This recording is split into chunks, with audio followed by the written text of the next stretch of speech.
கிறிஸ்துக்குள் அருமையானவர்களே, உங்கள் அனைவரையும் ஆண்டவராகிய இயேசு கிறிஸ்துவின் நாமத்தினாலே வாழ்த்தி இந்த நாளில் அவர்களுக்கு வரவேற்றுக் கொள்கிறேன். கடந்த நாட்களிலே மூவர்மை கோட்பாட்டின் அடிப்படையில் சைவமும் கிறிஸ்தவமும் என்ற ஒப்புமை சிலவற்றை நாம் பார்த்தோம். இந்த நாளிலும் தொடர்ந்து நாம் பார்க்க ஆண்டவர்களுக்கு கிருபை செய்வதாக கண்களை மூடி ஆண்டவரை நோக்கி பரிசுத்தமுள்ள நல்ல ஆண்டவரே, இந்த நாளில் மாய்க்கூட கர்த்தாவே நாங்கள் கூடி வந்து உம்முடைய கர்த்தாவே இந்திய இலக்கியங்களிலே குறிப்பாக கிறிஸ்தவத்தில் குறித்து நாங்கள் பார்க்க எங்களுக்கு கிருபை செய்து நன்றி செலுத்துகிறோம்.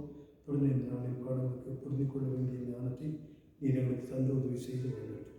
அடியனை மனத்தில் நீர் வெளிப்பட்டு உடைய நாமத்தை மயப்படுத்திக் கொள்ளும் ஆசீர்வதி இயேசு கிறிஸ்துவின் மூலமே ஜீவனுக்கு நல்லதாக. ஆமாம். கிறிஸ்துக்குள் அருமையானவரை மீண்டுமாக என்னுடைய வாழ்க்கையில் இந்த நாளில் பாடங்களுக்கு வரவேற்றுக் கொள்கிறேன். கடந்த நாட்களிலே நாம் பார்த்த வண்ணமாக ஒரு ஒப்பு உண்மை, அதாவது எப்படி கிறிஸ்தவத்துக்கும் சைவத்துக்கும் எப்படி பொருத்தமாக இருக்கிறது, இந்த மூவர்மை கோட்பாட்டின் அடிப்படை எப்படி இருக்கிறது என்பதை நாம் பார்த்தோம். இந்த ஆடியோ சில காரியங்களை நாம் பார்த்தோம். மூவர்மை நிலை, அதாவது சோமஸ்கந்தம் என்று சொல்லி சைவ சித்தாந்தத்தை சைவத்திலே சொல்லுவோம். அதில் பல்வேறு கடவுள்களை வணங்குகின்ற இந்து மதத்தவர்கள் முடிவாக எண்ணுவது கடவுள் ஒருவன் என்பதே ஆகும். பல கடவுள் நிலையிலும் ஒருவனையே வணங்குகின்ற ஒரு கடவுள் கோட்பாடு என்பது குறிப்பிடத்தக்கது. இந்நிலை மாற்றமடைந்து கடவுளர் பலர் தோன்றி நிலையில் அக்கடவுளருக்கு பெயர்கள் புனைந்து கதைகளை எழுதிய அமைப்பும் தோன்றியது. மிகவும் பிற்காலத்திலே தான் என்பது எண்ணி பார்க்க வேண்டிய குறிப்பாகும். இந்துக்கள் பரம்பொருளை முழுமுதற் கடவுள் 3 வடிவங்களாக செயல்களாக பார்க்கின்றார். உமாதேவியும் பரமேஸ்வரரும் வீட்டிற்கு இடையில் முருகப்பெருமான் எழுந்தருளிருக்கும் மூர்த்தத்தையே சோமஸ்கந்தம் மூர்த்தம் என்பர். உமா ஸ்கந்தன், சோமஸ்கந்தன் சிவ மூர்த்தங்கள் 25, அவற்றுள் 21வது மூர்த்தம் சோமஸ்கந்தன் மூர்த்தமாகும். சத்து சிவம், சித்து உமை, ஆனந்தம் கந்தன். இதனையே சச்சிதானந்தம் என்பர். இவ்வாறு சத்து சித்து ஆனந்தமாய் விளங்கும் இறைவனே சத்தாய் நிஷ்கலமாய் ஒரு சாமிய முன்னிலதாய் சித்தாய் ஆனந்தமாய் திகழ்ந்த திருத்துவமே என்று நாம் முதலாவது கீர்த்தனைகளை பாடுகிறோம். அவர் எச்.ஏ. கிருஷ்ணப்பிள்ளை அவர்கள் இந்த பாடலை இயற்றியுள்ளார்கள்.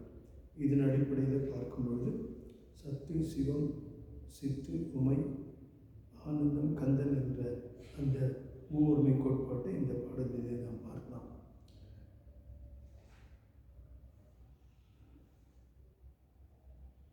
இதற்கு இணையாக கிறிஸ்தவத்திலே நாம் பார்க்கும்பொழுது கிறிஸ்தவம் கூறும் மூவர்மை நிலை முன்னரே ஆய்வில் விளக்கப்பட்டது. நான் முன்னரே உங்களுக்கு பல காரியங்களை நான் உங்களுக்கு சொன்னேன், கிறிஸ்தவத்திலே எப்படி திருத்துவம் இருக்கிறது என்பதை.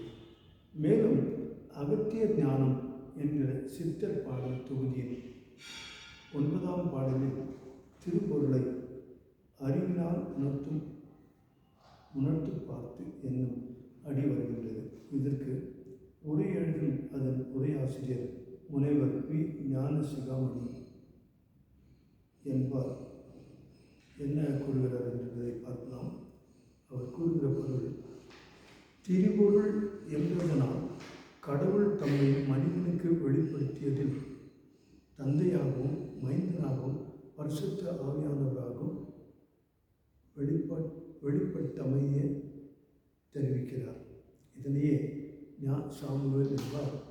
சீர்திரு ஏகவஸ்து நமோ நமோ நின் திருவடிக்கே நமஸ்தே நமோ நமோ என்ற கீர்த்தனை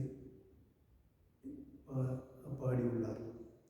கிறிஸ்தவம் கூறும் தந்தை, மகன், பரிசுத்த ஆவி என்னும் கோட்பாட்டிற்கும் அப்பன், அம்மை, மகன் என்னும் கோட்பாட்டிற்கும் அதிக வேற்றுமை இல்லை.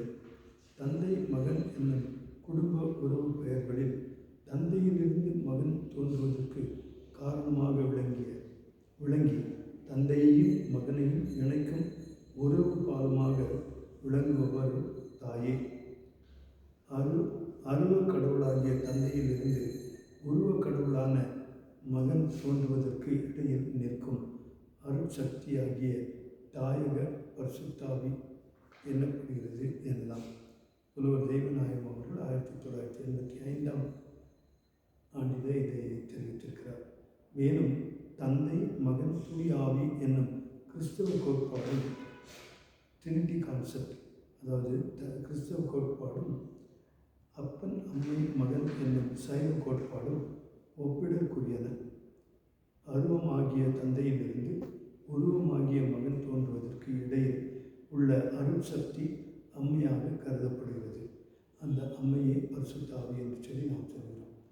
அருவமாகிய தந்தையை கிறிஸ்துவுக்கு முற்பட்ட நூற்றாண்டுகளில் அருவுருவமாகிய சிவலிங்க வடிவிலே வழிபட்டனர்.